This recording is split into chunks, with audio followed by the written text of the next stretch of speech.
Hello friends. दोस्तों last episode में हम लोगों ने देखा था कि डार्क मोनार्च ने हांसो को पकड़ लिया था और उसने हांसो को बहुत ही ज्यादा इंजर्ड कर दिया था। लेकिन ये सब हांसो का ही प्लान था और इस वक्त हांसो ने अपने वेपन को निकाल लिया था। तो अब आगे एपिसोड के स्टार्टिंग में हम देखते कि हांसो अपने वेपन के साथ डार्क मोनार्च के ऊपर अटैक कर देता है, लेकिन वो पर्सन बहुत आसानी से इस अटैक को रोक लेता है और इसी के साथ वो बोल रहा होता है, इडियट, क्या तुम्हें सच में लगा था कि तुम्हारी ये ट्रिक मेरे ऊपर काम करेगी? लेकिन इस वक्त हांसो ने अपने हाथ में एक और डैगर को समन कर लिया होता है और इसी के साथ वो बोल रहा होता है, हाँ मुझे पूरा यकीन है ये ट्रिक जरूर काम करेगी। और हांसो के हाथ में एक और वेपन को देखकर डार्क मोनार्च काफी ज्यादा हैरान हो गया होता है और वो बोल रहा होता है, बास्टर्ड, आखिर तुम्हारे पास कितने ज्यादा वेपन्स हैं। लेकिन इसी वक्त हांसो अपने डैगर को डार्क मोनार्च के पेट में स्टैब कर देता है, जिसकी वजह से डार्क मोनार्च बहुत ही ज्यादा इंजर्ड हो जाता है। और ये देखकर आसपास मौजूद सभी लोग बहुत ही ज्यादा शॉक हो चुके होते हैं। जिसके बाद डार्क मोनार्च जमीन पर गिर गया होता है और वो बुरा होता है, बास्टर्ड, मैंने कभी नहीं सोचा था कि तुम यहाँ पर अपनी बॉडी को एक बेट की तरह यूज कर रहे हो ताकि तुम मेरे करीब आ सको, और मैं तुम्हारी इस चाल में फंस गया। और इसी वक्त हम देखते कि यहाँ पर डार्क मोनार्च के जितने भी लोग मौजूद होते हैं वो सभी बहुत ही तेजी से हांसो के ऊपर अटैक करने के लिए आ जाते हैं। लेकिन इसी के साथ हांसो बोल रहा होता है, मेरे इस जगह पर सबसे पहला मिशन तुम्हें ही मारना था, इसलिए मैंने स्टार्टिंग से ही अपनी फुल पावर का यूज नहीं किया था। लेकिन तुम्हारे लोगों के साथ मेरी रियल फाइट तो अब स्टार्ट होगी। और इसी के साथ हमें कुछ देर बाद का सीन दिखाया जाता है जहाँ पर हांसो ने डार्क मोनार्च के सभी मेंबर्स को किल कर दिया होता है। और हम देखते हैं कि डार्क मोनार्च इस वक्त बहुत ही ज्यादा शॉक में होता है और इसी के साथ वो चिल्लाकर बोलता है, बास्टर्ड, आखिर तुम मेरे पीछे क्यों पड़े हुए हो? आखिर तुम सिर्फ यहाँ पर मुझे मारने के लिए इतनी ज्यादा तबाही क्यों मचा रहे हो, जबकि मैंने तो कभी तुम्हारा कुछ भी नहीं बिगाड़ा और मैंने तुम्हें कभी भी ऑफेंड नहीं किया, तो आखिर तुम मुझे क्यों मारना चाहते हो? लेकिन हम हांसो को देखते हैं जो कि चलता हुआ डार्क मोनार्च के पास आ रहा होता है और इसी के साथ वो अपनी प्रीवियस लाइफ की कुछ मेमोरीज को याद कर रहा होता है, जहाँ पर हमें दिखाया जाता है कि डार्क मोनार्च बहुत ही ज्यादा इंजर्ड हालत में बैठा हुआ होता है और उसके सामने ही हांसो और किंग ताई मौजूद होते हैं। और इसी के साथ डार्क मोनार्च बोल रहा होता है, तुम लोगों ने मेरे क्लैन के सारे मेंबर्स को मार डाला और अब तुम लोग मुझे भी मारने वाले हो, लेकिन आखिर तुम लोग ये सब कुछ क्यों कर रहे हो? क्या तुम लोग अपने लोगों का मुझसे रिवेंज ले रहे हो? तो वह सुनकर किंग ताई बोल रहा होता है, क्या तुम्हें सिर्फ यही लगता है कि हम यहाँ पर रिवेंज लेने के लिए आए हैं? तुम एक क्रेजी पर्सन हो जो किसी को भी मारने से पहले कभी नहीं सोचता। तुम्हारी वजह से ग्रेट वार में करोड़ों लोगों की जानें गई थी और तुमने वैसे भी बहुत ही ज्यादा इनोसेंट पीपल्स को किल किया है, आखिर उन्हें मारकर तुम्हें क्या मिला है? तो वह सुनकर डार्क मोनार्च बोल रहा होता है, तुम तो मुझे इस तरह ब्लेम कर रहे हो जैसे यह सब कुछ मेरी गलती है, लेकिन इसमें हम सबकी कोई गलती नहीं है, बल्कि गलती तो इस वर्ल्ड की है जिसने हमें इस जगह पर टेलीपोर्ट कर दिया, और कोई गलती तो मेरे बच्चों की भी नहीं थी। मेरी बेटी जिसका कोई भी कसूर नहीं था वो मारी गई और मैं उसे प्रोटेक्ट भी नहीं कर पाया। जिसके बाद मेरा बेटा, जिसे बहुत सालों से मैं तलाश कर रहा था, लेकिन जब मुझे उसके बारे में पता चला उसे पहले ही किसी पर्सन ने किल कर दिया था। आखिर क्यों? मेरे साथ ऐसा क्यों हुआ? और क्या तुम सब लोगों को अब भी लगता है कि यहाँ पर जो कुछ भी हो रहा है वो सब कुछ मेरी गलती है? अगर तुम्हें ऐसा लगता है तो हाँ ठीक है, तुम लोग सच हो। मुझे इस वर्ल्ड से नफरत है और इस वर्ल्ड में रहने वाले सभी स्ट्रॉन्ग पीपल्स को मैं किल कर दूंगा, क्योंकि स्ट्रॉन्ग पीपल्स हमेशा अपने मतलब के लिए दूसरे लोगों का इस्तेमाल करते हैं। और इसी के साथ हमें प्रेजेंट सीन दिखाया जाता है जहाँ पर डार्क मोनार्च बोल रहा होता है, तुमने मेरे सभी साथियों को मार डाला है और अब तुम मुझे भी मारने वाले हो। क्या तुम एक सीरियल किलर हो? क्या तुमने इन लोगों को मारने से पहले एक बार भी नहीं सोचा? आखिर तुम इतने ज्यादा क्रूअल कैसे हो सकते हो? लेकिन इस वक्त हांसो डार्क मोनार्च के पास ही बैठ जाता है और वो बोलता है, तुम यहाँ पर ऐसे प्रिटेंड कर रहे हो जैसे तुम एक बहुत ही ज्यादा अच्छे इंसान हो, लेकिन खुद को स्ट्रॉन्ग बनाने के लिए तुमने अभी तक बहुत ही ज्यादा लोगों को मारा है और तुम मुझे भी मारकर मेरी भी स्टोन्स को हासिल करना चाहते हो ताकि तुम खुद को और भी ज्यादा स्ट्रॉन्ग बना सको। और मैंने यहाँ पर इन सभी लोगों को इसलिए मारा है ताकि इनमें से बाद में कोई भी मेरे पीछे मत आए, और इसलिए अब तुम्हें भी यहीं पर मरना होगा। और इसी के साथ हांसो ने यहाँ पर अपने डैगर को निकाल लिया होता है और वो अपने डैगर को डार्क मोनार्च की गर्दन पर रख देता है। तो इस चीज की वजह से डार्क मोनार्च बहुत ही ज्यादा घबराया हुआ होता है। लेकिन इसी के साथ वो बोलता है, लड़के, मैं नहीं जानता कि तुम किस तरह के पर्सन हो, लेकिन क्या तुम मेरे लिए एक फेवर कर सकते हो? तो ये बात सुनकर हांसो काफी ज्यादा हैरान हो गया होता है और वो बोलता है, क्या मैं तुम्हें यहाँ पर मारने वाला हूँ और तुम मुझसे यहाँ पर फेवर मांग रहे हो? तो डार्क मोनार्च बोल रहा होता है, प्लीज मेरी बात सुनो, मेरा एक बेटा है, मुझे नहीं पता वो इस वक्त कहाँ पर है, लेकिन मुझे पूरा यकीन है कि वो भी इस वर्ल्ड में टेलीपोर्ट हुआ होगा, प्लीज उसका ख्याल रखना, वो एक बहुत ही ज्यादा अच्छा इंसान है। तो डार्क मोनार्च की बात सुनकर हांसो बोल रहा होता है, तुम्हें फिक्र करने की जरूरत नहीं है, मैंने फ्यूचर के लिए जो प्लान बनाया हुआ है अगर वो सही से काम करता है तो सिर्फ तुम्हारा बेटा ही नहीं बल्कि हजारों लोग सर्वाइव कर पाएंगे। और इस वक्त हांसो अपने डैगर के साथ डार्क मोनार्च की गर्दन को कट कर देता है, जिससे उसकी यहीं पर डेथ हो जाती है। और इसी के साथ किम बोल रहा होता है, शायद अब मुझे इस जगह से चलना चाहिए क्योंकि इस फ्लोर के ऊपर मेरा सारा काम कंप्लीट हो चुका है। जिसके बाद हमें नेक्स्ट बटरफ्लाई मोनार्च का सीन दिखाया जाता है, जो कि इस वक्त काफी ज्यादा गुस्सा होती है और चिल्लाते हुए बोल रही होती है, आखिर वो लड़की अचानक से कहाँ गायब हो गई? हम उसके बिल्कुल पीछे थे, लेकिन उसकी रफ्तार बहुत ही ज्यादा तेज थी और हम सही से उसका पीछा भी नहीं कर पाए। और इसी के साथ वो घबराते हुए बोल रही होती है, वो लड़की सच में बहुत ही ज्यादा स्कैरी है। मैं तो ये सोच रही हूँ कि अगर उसे ये बात पता चल गई कि हम लोग उसका पीछा कर रहे थे तो कहीं हमें मार ना डाले। तो वह सुनकर आर्चर बोल रहा होता होता है, मोनाज आपको इतना परेशान होने की जरूरत नहीं है, मुझे पूरा यकीन है उस लड़की को हमारे बारे में पता नहीं चला होगा, हमें बस इस जगह से वापस चलना चाहिए। लेकिन इसी साथ हमें दिखाया जाता है कि इस जगह पर हांसू आ गया होता है और वो बुरा होता है। आखिर तुम लोग यहाँ पर क्या कर रहे हो? क्या तुम लोग भी थर्ड फ्लोर को क्लियर करने के लिए आए हो? और हांसू को यहाँ पर देखकर वो मोनाज काफी ज्यादा हंसना स्टार्ट कर देती है और वो बुरी होती है। अरे सिस्टर, आखिर तुम यहाँ पर क्या कर रही हो? मैंने ये एक्सपेक्ट नहीं किया था कि तुम भी इस जगह पर मौजूद हो। लेकिन इसी साथ हांसू सोच रहा होता है, मुझे ये बात स्टार्टिंग से ही पता है कि ये लोग मेरा पीछा कर रहे थे और इसीलिए मैं फुल स्पीड से यहाँ से निकल गया था ताकि ये लोग मेरे पीछे ना आ सकें। चलो अच्छा ही हुआ कि इन्हें मेरी आइडेंटिटी के बारे में कुछ भी पता नहीं चला, वरना खामखा मुझे इन लोगों को भी मारना पड़ता। इसी के साथ हांसू यहाँ से जाते हुए बोलता है, मुझे तुमसे जो भी काम था वो खत्म हो गया है, इसलिए अब तुम्हें मुझे फॉलो करने की जरूरत नहीं है और तुम जहाँ चाहे वहाँ जा सकती हो। इतना बोलकर हांसू यहाँ से चला जाता है और ये बात सुनकर ये सभी लोग काफी ज्यादा रिलैक्स हो गए होते हैं और वो कह रहे होते हैं, शुक्र है ये लड़की यहाँ से चली गई, अब हम सभी की जान बच गई है। जिसका जो आर्चर बुरा होता है, मोनाज मुझे लगता है हमें नेक्स्ट फ्लोर पर चलना चाहिए क्योंकि शायद इस थर्ड फ्लोर पर हमें कुछ ज्यादा रिवॉर्ड नहीं मिल सकते।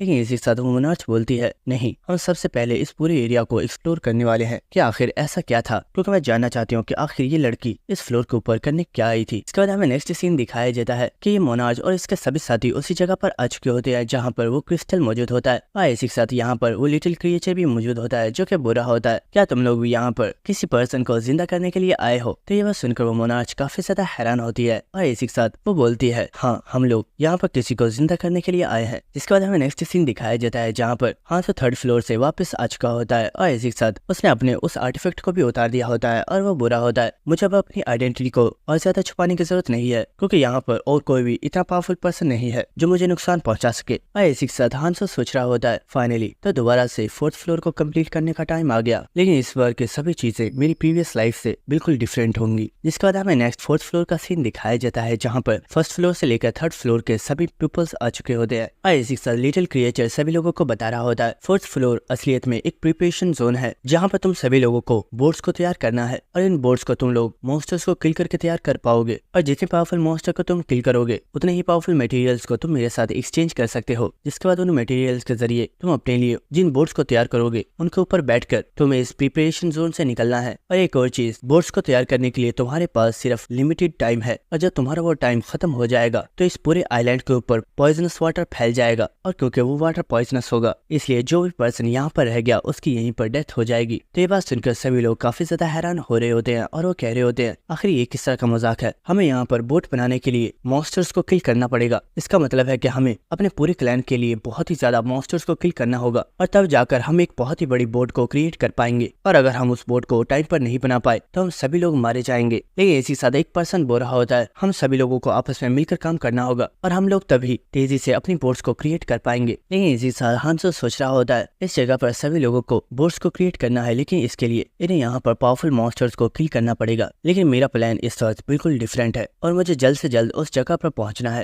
लेकिन इसी वक्त हम देखते कि इस जगह पर जिन आ गया होता है जो कि बुरा होता है, हांसू तुमने यहाँ पर आने में बहुत ही ज्यादा देर लगा दी, आखिर तुम कहाँ पर थे? मैं बहुत ही टाइम से तुम्हारा वेट कर रहा हूँ। हम काफी टाइम पहले ही फोर्थ फ्लोर पर आ चुके थे और हमने ऑलमोस्ट बोट बनाने के लिए अपने सभी मटेरियल्स को कलेक्ट कर लिया है। लेकिन इसी साथ जिन बोलता है, हांसू तुमने बोला था कि तुम थर्ड फ्लोर पर डार्क मोनाज और उसके सभी साथियों को किल करने वाले हो, तो क्या तुमने उन सभी लोगों को किल कर दिया? तो हांसू बोलता है, हाँ, मैं डार्क मोनाज और उसके पूरे क्लैन को खत्म कर चुका हूँ। और ये बात सुनकर जिन काफी ज्यादा हैरान होता है और वो बुरा होता है, हांसू तुम तो सच में काफी ज्यादा स्ट्रॉन्ग हो, मैंने कभी नहीं सोचा था कि तुम उस डार्क मोनाज और उसके पूरे क्लैन को अकेले ही खत्म कर दोगे। जिसका जिन बोलता है, हांसू तुम्हारा आगे का क्या प्लान है? मैं तो कहता हूँ कि तुम हमारे साथ ही आ जाओ, हमारी बोट जल्दी ही तैयार हो जाएगी और फिर हम यहाँ से निकल जाएंगे। तो हांसू बुरा होता है, नहीं, तुम यहाँ से चले जाओ, मैंने अभी के लिए कुछ और प्लान सोचा हुआ है जिसे अभी मुझे कंप्लीट करना है। जिसका जिन बुरा होता है, अच्छा हांसू मैं तुम्हें एक बात तो बताना भूल ही गया, हमारे साथ यहाँ पर मेही भी आई हुई है और क्या तुम जानते हो मेही अब पहले से बहुत ही ज्यादा पावरफुल हो चुकी है और मैं जब उसे ये बात बताऊंगा कि इस जगह पर तुम भी आए हुए हो तो वो बहुत ही ज्यादा खुश हो जाएगी, इसलिए मैं चाहता हूँ कि तुम भी हमारे साथ चल दो। लेकिन इसी बात हम देखते कि हांसू अपने स्नेक को जिनको पकड़ा देता है और वो बुरा होता है, मैंने कहा ना मैं तुम्हारे साथ नहीं आने वाला क्योंकि अभी बहुत सी चीजें हैं जो मुझे अभी क्लियर करनी है और ये जो स्नेक है इसे तुम अपने पास रख लो क्योंकि मुझे इसकी और ज्यादा जरूरत नहीं है। हांसू यहाँ से जा रहा होता है और वो बुरा होता है, तुम्हें जल्दी ही पता चल जाएगा कि ये किस काम आता है, इसलिए इसका सही से यूज करना। लेकिन हम देखते कि जिन तो इस वक्त काफी ज्यादा हैरान होता है और वो सोच रहा होता है ये तो एक स्नेक बेबी है, आखिर मैं इसका क्या करूँ। जिसके बाद जिन इस स्नेक को अपने पास रख लेता है और इसी के साथ वो इस जगह से जा रहा होता है। लेकिन इस वक्त हमें दिखाया जाता है कि इस जगह पर वो बटरफ्लाई मोनाज और उसका साथी आ चुका होता है और इसी के साथ वो बोल रही होती है, देखो मैंने तुमसे कहा था ना हमें जल्दी चलना चाहिए, मुझे लगता है उस प्रोसेस को कंप्लीट करने में कुछ ज्यादा ही टाइम लग गया। हम यहाँ पर सबसे ज्यादा लेट आए हैं। और इसी के साथ वो आवाज लगाकर बोलती है, ली वॉन यॉर्क, आखिर तुम क्या कर रहे हो? मुझे लगता है तुम लोगों को थोड़ा जल्दी चलना चाहिए। लेकिन हम देखते कि ये नाम सुनकर जिन बहुत ही ज्यादा शॉक हो चुका होता है। और इसी के साथ हमें दिखाया जाता है कि इस पोर्टल में से कोई पर्सन निकल कर बाहर आ रहा होता है और वो बुरा होता है, मोनार्च मुझे माफ कीजिएगा, मैं बस अपनी बेटी के साथ कुछ बातें कर रहा था। और इसी के साथ हमें दिखाया जाता है कि ये पर्सन कोई और नहीं बल्कि डार्क मोनार्च है। जिसके बाद बटरफ्लाई मोनार्च इस पर्सन से बुरी होती है, तुम कह रहे हो कि तुम्हें ट्यूटोरियल जोन से लेकर अभी तक जितनी भी चीजें हुई थी वो सभी भूल चुकी हैं, लेकिन तुम्हें ट्यूटोरियल जोन से पहले की सभी चीजें याद है। तो ये बात सुनकर डार्क मोनार्च बुरा होता है, मोनार्च आपने बिल्कुल ठीक कहा, मुझे अभी तक अपने बारे में कोई भी चीजें सही से याद नहीं आ रही है, लेकिन मुझे समझ नहीं आ रहा कि आखिर मेरे साथ ऐसा क्यों हो रहा है, क्या मेरी बॉडी के अंदर कोई प्रॉब्लम है। और इसी साथ हम देखते हैं कि यहाँ पर डार्क मोनार्च के साथ उसकी बेटी भी मौजूद होती है। लेकिन इसी साथ वो बटरफ्लाई मोनार्च सोच रही होती है, मैंने इस पर्सन को इसलिए जिंदा किया था कि मुझे लगा था कि ये मेरे बहुत ही ज्यादा काम आएगा, लेकिन ये तो अपनी सभी मेमोरीज को भुला चुका है। शायद मुझे जब तक का वेट करना होगा जब तक इसे अपने बारे में सभी मेमोरीज याद नहीं आ जाती। जिसके बाद ये सभी लोग चलते हुए इस जगह से जा रहे होते हैं। लेकिन इस जगह पर जिन मौजूद होता है जो कि इन सभी लोगों को ही देख रहा होता है और वह शायद यहाँ पर कोई प्लानिंग कर रहा है। और दोस्तों, क्योंकि आप जानते हो कि जिनको पता है कि ये पर्सन कोई और नहीं बल्कि डार्क मोनार्च है, तो हो सकता है शायद जिन यहाँ पर इन लोगों को मारने का कोई प्लान बना रहा हो। जिसके बाद हमें नेक्स्ट हांसो का सीन दिखाया जाता है जो कि चलते हुए किसी जगह पर आ चुका होता है। और इसी के साथ हांसो हमें बता रहा होता है ट्यूटोरियल जोन के अंदर जितने भी पीपल्स मौजूद हैं उन सभी को सिर्फ इतना ही पता है कि टावर आइलैंड के ऊपर ये जो टावर मौजूद है इसके अंदर टोटल 4 फ्लोर्स ही मौजूद हैं। लेकिन ये चीज सिर्फ मैं ही जानता हूँ कि इस टावर के ऊपर एक 5th फ्लोर भी मौजूद है और वहाँ तक पहुँचने का सीक्रेट रास्ता सिर्फ मुझे ही पता है। और इसी साथ हम देखते कि हांसो इस ट्यूटोरियल के एंड पॉइंट पर मौजूद होता है और वो यहाँ पर शील्ड को टच करते हुए सोच रहा होता है ये इस ट्यूटोरियल जोन का एंड पॉइंट है और यही वो जगह है जहाँ से मैं 5th फ्लोर पर पहुँच सकता हूँ। और इसी वक्त हांसो अपने डैगर्स को निकालकर बहुत ही तेजी के साथ इस एरिया के ऊपर अटैक करना स्टार्ट कर देता है और वो बहुत ही तेजी से इस जगह पर अटैक्स कर रहा होता है। और हम देखते कि उसने इस जगह पर एक क्रैक कर दिया होता है, लेकिन इस क्रैक के दूसरी तरफ कोई दीवार मौजूद होती है। और इस वक्त हांसो इस जगह पर बहुत ही जोर से अटैक करता है और हांसो इस दीवार को तोड़कर अंदर एंटर हो जाता है। और इसी के साथ आसपास के एरिया को देखकर हांसो बोल रहा होता है ये जगह तो सच में बहुत ही ज्यादा ऊंची है, अगर मैं यहाँ से गिर गया तो मेरी हड्डियों का भी चूरा बन जाएगा। और इसी के साथ हमें दिखाया जाता है कि हांसो इस वक्त असलियत में इस टावर से ही बाहर निकल आया है और वह इस टावर की एक बहुत ही ऊंची जगह के ऊपर मौजूद है। और हमें दिखाया जाता है कि वो क्रैक जिसके जरिए हांसो इस जगह पर बाहर निकल कर आया है वो दोबारा से रिकवर हो जाता है। जिसके बाद हांसो यहाँ पर अपने स्टेटस विंडो को देख रहा होता है और इसी के साथ वो सोच रहा होता है मैं बहुत ही टाइम से सिर्फ अपनी मैजिक स्टैट्स को ही इंक्रीज करने पर ध्यान दे रहा हूँ और मैंने अपनी दूसरी स्टैट्स को बिल्कुल भी इंक्रीज नहीं किया और इसलिए अब मुझे अपनी मैजिक स्टैट्स को और ज्यादा इंक्रीज करने की जरूरत नहीं है और मेरे पास जितनी स्टैट्स मौजूद हैं वो इस 4th फ्लोर को कंप्लीट करने के लिए काफी हैं। जिसके बाद हमें दिखाया जाता है कि हांसो इस टावर के ऊपर चढ़ना स्टार्ट कर देता है और हमें कुछ देर बाद का सीन दिखाया जाता है जहाँ पर काफी देर से चढ़ने के बाद हांसो फाइनली इस टावर के लास्ट फ्लोर यानी कि 5th फ्लोर पर पहुंच चुका होता है। और इसी के साथ हांसो बुरा होता है तो फाइनली मैं यहाँ पर आ ही गया। और इसी साथ उसे सिस्टम की तरफ से बताया जाता है आप इस टावर के 5th फ्लोर पर एंटर हो चुके हैं। और इसी साथ हमें दिखाया जाता है कि हांसो के सामने ही एक बहुत ही ज्यादा पावरफुल रोशनी का गोला मौजूद होता है और इसे देखकर हांसो सोच रहा होता है मुझे जल्दी से फाइट के लिए रेडी होना होगा क्योंकि वो चीज बहुत ही जल्दी मेरे सामने अपीयर होने वाली है। और हम देखते हैं कि हांसो के पास इस वक्त जितने भी वेपन्स होते हैं वो इन सभी को जगह जगह पर रख देता है। और इसी साथ हांसो यहाँ पर फाइट के लिए कंप्लीट रेडी हो चुका होता है और इसी साथ वो सोच रहा होता है मुझे इस जगह पर इससे जीतना ही होगा चाहे इसके लिए मुझे कुछ भी क्यों ना करना पड़े। और इसी साथ सिस्टम की तरफ से हांसो को बताया जा रहा होता है आपकी सभी मेमोरीज को चेक कर लिया गया है और आपकी मेमोरीज में से आपके सबसे पावरफुल मॉन्स्टर को आपके सामने समन किया जा रहा है। और इसी के साथ हमें दिखाया जाता है कि इस जगह पर एक बहुत ही ज्यादा पावरफुल गोल्डन ड्रैगन समन हो जाता है जिसे देखकर एक बार के लिए हांसो में बहुत ही ज्यादा शॉक हो चुका होता है। और इसी के साथ उसे अपनी एक प्रीवियस मेमोरी याद आ रही होती है जहाँ पर गोल्डन ड्रैगन हर जगह पर बहुत ही ज्यादा तबाही मचा रहा था और उसने यहाँ पर बहुत ही ज्यादा लोगों को किल कर दिया होता है। और इसी के साथ हमें यहाँ पर हांसो की लीडर को भी दिखाया जाता है जो कि बोल रही होती है हांसो आखिर हुआ क्या है, तुम कोई रिप्लाई क्यों नहीं कर रहे, सब कुछ ठीक तो है ना। और इसी साथ हमें यहाँ पर हांसो के मैजिशियन फ्रेंड को दिखाया जाता है जो कि इस वक्त अपने सबसे पावरफुल मैजिक को यूज कर रहा होता है। और इसी के साथ वो बोल रहा होता है आखिर हांसो है कहाँ पर, मैं ज्यादा देर तक इस मॉन्स्टर को नहीं संभाल पाऊंगा, अगर वो जल्दी इस जगह पर नहीं आया तो हम सब मरने वाले हैं। और इसी के साथ हमें यहाँ पर किंग ताई को भी दिखाया जाता है जो कि यहाँ पर मौजूद मॉन्स्टर्स को मार रहा होता है। जिसके बाद हमें यहाँ पर इनके लीडर की सबऑर्डिनेट एरिन को दिखाया जाता है जो कि एक बहुत ही ज्यादा पावरफुल असैसिन है और उससे इनके लीडर बोल रही होती है एरिन आखिर हांसो कहाँ पर है, जल्दी करो और उसके बारे में पता लगाओ, वही एक पर्सन है जो इस गोल्डन ड्रैगन को हरा सकता है। लेकिन इसी के साथ हमें हांसो का सीन दिखाया जाता है जो कि इस वक्त एक जगह पर बैठकर रो रहा होता है और इसी के साथ वो बुरा होता है आखिर क्यों, आखिर तुमने ऐसा क्यों किया। और इसी के साथ हमें दिखाया जाता है कि हांसो ने इस वक्त वक्त एक लड़की को पकड़ा हुआ होता है जो कि इस वक्त मर रही होती है। लेकिन इसी साथ हांसो बोल रहा होता है, आखिर तुमने ऐसा क्यों किया? आखिर तुमने मेरे लिए खुद को सेक्रीफाइस क्यों कर दिया? किरिल प्लीज होश में आओ। और इसी साथ हमें फर्स्ट टाइम यहाँ पर किरिल के फेस को दिखाया जाता है जो कि बोल रही होती है, हांसो मैं बहुत ही ज्यादा खुश हूँ कि तुम बिल्कुल सेफ हो, इसलिए प्लीज मुझसे प्रॉमिस करो, चाहे कभी भी कुछ भी क्यों ना हो जाए, तुम हमेशा सर्वाइव करोगे और तुम कभी भी हार नहीं मानोगे। और इसी साथ किरिल की यहाँ पर डेथ हो जाती है और किरिल के मरने की वजह से हांसो को इस वक्त बहुत ही ज्यादा गुस्सा आ गया होता है। और इसी साथ वो बहुत ही जोर से यहाँ पर किरिल का नाम पुकारता है। और इसी साथ हमें प्रेजेंट सीन दिखाया जाता है जहाँ पर हांसो ने अपनी आईज को क्लोज किया हुआ होता है और इससे वो अपनी आईज को ओपन कर लेता है और वो गोल्डन ड्रैगन को देखते हुए बोल रहा होता है, तो फाइनली एक बार फिर से हमारी मुलाकात हो ही गई और आज मैं तुमसे किरिल का बदला जरूर लूंगा। और दोस्तों यहीं पर हमारे बैडेस्ट एपिसोड खत्म होता है। लेकिन दोस्तों आपको ये बता दूं कि अगला एपिसोड और भी ज्यादा बैडेस्ट होने वाला है, क्योंकि अगले एपिसोड में हांसो की इस गोल्डन ड्रैगन के साथ फाइट तो होगी ही, लेकिन हमें ये देखने में भी काफी ज्यादा मजा आएगा कि लास्ट में हांसो अपने लिए बोर्ड्स को रेडी कैसे करेगा। तो मिलते हैं आपसे नेक्स्ट एपिसोड में, तब तक के लिए goodbye and stay connected. Thank you.